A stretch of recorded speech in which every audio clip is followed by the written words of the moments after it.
عزیز طلباء، ابھی آپ نے حروف کے صفات کا تفصیلی بیان سماعت کر لیا۔ اب میں آپ کو فلسفۃ و صفات الحروف کے بارے میں کچھ بیان کرنا چاہتا ہوں کہ ان حروف کے صفات کا فلسفہ کیا ہے۔ اگر اس کو آپ سمجھ گئے تو بڑے بڑے معنی حل ہو گئے، اور حروف کے ذریعے سے اور حروف کے صفات کے ذریعے سے آپ اس کے معنی تک رسائی حاصل کر سکتے ہیں، کیونکہ ہر عربی زبان کی یہ خصوصیت ہے کہ ہر حرف اپنے معنی کو خود بتاتا ہے۔ اللہ تعالیٰ نے حرف کے اندر یہ صفت رکھی ہے کہ وہ اپنا معنی خود بتائے، اور دیگر زبان کے حرفوں میں نہ یہ صلاحیت ہے نہ یہ خصوصیت ہے۔ اب میں آپ کو بتانا چاہتا ہوں کہ حروف کے صفات کا کیا اثر پڑتا ہے ان کے معنی پر۔ چند مثالوں کے ذریعے سے اس کو آپ سمجھ سکتے ہیں کہ وہ حرف قوی مانا جاتا ہے جس کے اندر قوت کے صفات سب سے زیادہ پائے جائیں۔ اب آپ ایک حرف دیکھیں، مثلا قاف۔ قاف کے اندر صفت جہر ہے، قوت کی صفت ہے، صفت شدت ہے، استعلاء ہے، اور اس کے بعد قلقلہ ہے۔ صرف صفت اطباق نہیں ہے، یعنی اس کے اندر صفت انفتاح ہے۔ صرف ایک صفت ضعیف ہے، باقی ساری صفتیں قویہ ہیں اس کے اندر۔ اس کا فائدہ کیا ہوا کہ حرف، ان صفات نے یہ بتایا کہ یہ حرف قوی ہے، تو جو بھی کلمہ حرف قاف سے شروع ہوگا اس کے اندر قوت کا معنی پایا جائے گا۔ مثلا قتل۔ قتل ایک ایسا عمل ہے جس کے اندر قوت اور شدت کی ضرورت ہے کہ بغیر قوت کے، بغیر شدت کے، بغیر جرأت کے انسان اس فعل کو انجام دے ہی نہیں سکتا۔ حرف قاف نے خود اپنے معنی پر دلالت کیا۔ ایک ہے قلم۔ قلم کا معنی ہوتا ہے کاٹنا، جیسے قلم الاظفار، ناخن کو تراشا۔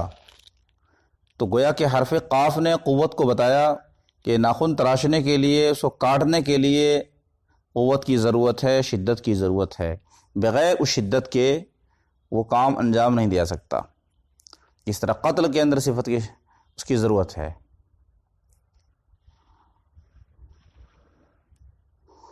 یہ ایک مثال ہوئی۔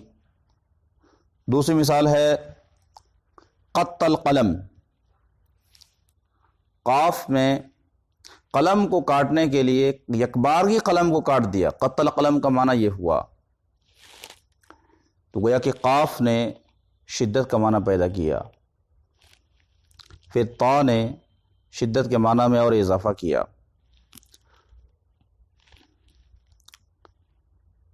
اب آپ دیکھیں قتل کے اندر پہلا حرف قوی ہے، پہلا حرف اقوا ہے، دوسرا حرف قوی ہے، تیسرا حرف متوسط ہے۔ اور قطع کے اندر ساری حروف اقوا ہیں۔ قاف بھی اقوى الحروف ہے اور طا بھی اقوى الحروف ہے، البتہ طا میں قوت قاف کی بنسبت زیادہ پائی جاتی ہے، کیونکہ طا کے اندر کوئی بھی صفت ضعیف نہیں، ساری صفات اس کے اندر قوت کی ہیں۔ اس کے اندر جہر ہے، شدت ہے، استعلاء ہے، اطباق ہے، قلقلہ ہے۔ تو قطع کا معنی کیا ہوا؟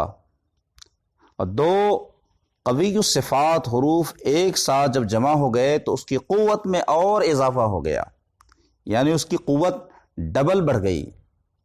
تو قطع کا معنی ہوگا یک بارگی کاٹ ڈالا کسی چیز کو۔ قط القلم یعنی ایک جھٹکے میں آپ نے تلوار اٹھائی یا چھری اٹھائی اور اس کے ذریعے سے قلم کو کاٹ دیا ایک ساتھ۔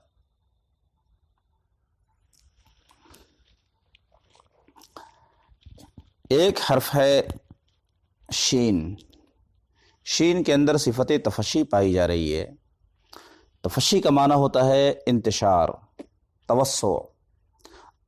اب اس حرف نے یہ بتایا کہ جو بھی کلمہ حرف شین سے شروع ہوگا اس کے اندر توسع اور انتشار کا معنی لازمی طور پر پایا جائے گا، خواہ وہ انتشار اور توسع حسی ہو یا عقلی ہو۔ مثلا شجر، کلمہ شجر شین سے شروع ہوتا ہے، شجر کے اندر توسع اور انتشار کا معنی پایا جاتا ہے، اس کے برگوبار، اس کے اسمار پھیلے ہوئے ہوتے ہیں۔ اسی طریقے سے شمس ہے، شمس کا معنی سورج، اگر وہ جرم مراد ہو تو اس کا احاطہ روئے زمین پر ہے، اور اگر اس کی دھوپ مراد لی جائے تو بھی اس کا احاطہ ظاہر ہے کہ شمس کے اندر انتشار اور توسع کا معنی پایا جا رہا ہے۔ اسی سے شر ہے، شر بھی پھیلتا ہے تو اس کے اندر بھی پھیلنے کا معنی عقلی طور پر پایا جا رہا ہے اگرچہ حسی نہ ہو۔ اسی سے شمسیہ ہے، شمسیہ چھتری کو کہتے ہیں، چھتری کے اندر پھیلاؤ پایا جاتا ہے۔ اسی سے شعلہ ہے، شعلہ کے اندر بھی پھیلاؤ پایا جاتا ہے۔ اسی سے شبکہ ہے، شبکۃ الانٹرنیٹ، انٹرنیٹ کا جال آج دیکھیے پوری دنیا کے اندر پھیل چکا ہے، اور شبکہ جال کو وہ بولتے ہیں۔ اسی طرح سے شعر ہے، شعر کا پھیلاؤ پورے سر پر ظاہر ہے۔ تو صفت تفشی نے اس کا معنی بتایا کہ جو کلمہ بھی حرف شین سے شروع ہوگا اس کے اندر انتشار، توسع اور پھیلاؤ کا معنی ہر حال میں لازماً پایا جائے گا۔ ایک مثال اور لے لیں، را کے اندر صفت تکرار پائی جاتی ہے، یعنی اس کے اندر مکرر ہونے کی صفت ہے۔ اس کا مطلب کیا ہوا، اس کا فائدہ کیا ہوا صفت تکرار کا؟ جس کلمہ کے اندر را کی تکرار ہوگی اس کے اندر معنی کی بھی تکرار پائی جائے گی، معنی بھی مکرر ہوگا۔ مثلا جر، جرارن، کھینچا، کھینچنا ایک ایسا عمل ہے جس کے اندر استمرار اور تکرار پایا جاتا ہے۔ فر، فرارن، بھاگا، بھاگنا ایک ایسا عمل ہے جس کے اندر استمرار اور تکرار پائی جاتی ہے۔ مر مرورن، گزرنا، گزرنا ایک ایسا عمل ہے جس کے اندر استمرار اور تکرار پائی، صرف کسی جگہ سے ہٹ جانے کو گزرنا نہیں کہتے بلکہ ایک فعل ہوتا ہے جس کے اندر استمرار پایا جاتا ہے گزرنے میں۔ اسی طرح کر، دوبارہ حملہ کیا، جو اس کے اندر تکرار پائی گئی۔ تو را کے اندر جو صفت پائی جاتی ہے، اس نے بتایا کہ جس کلمے کے اندر را کی تکرار ہو جائے گی اس کے اندر معنی کے اندر بھی تکرار پائی جائے گی۔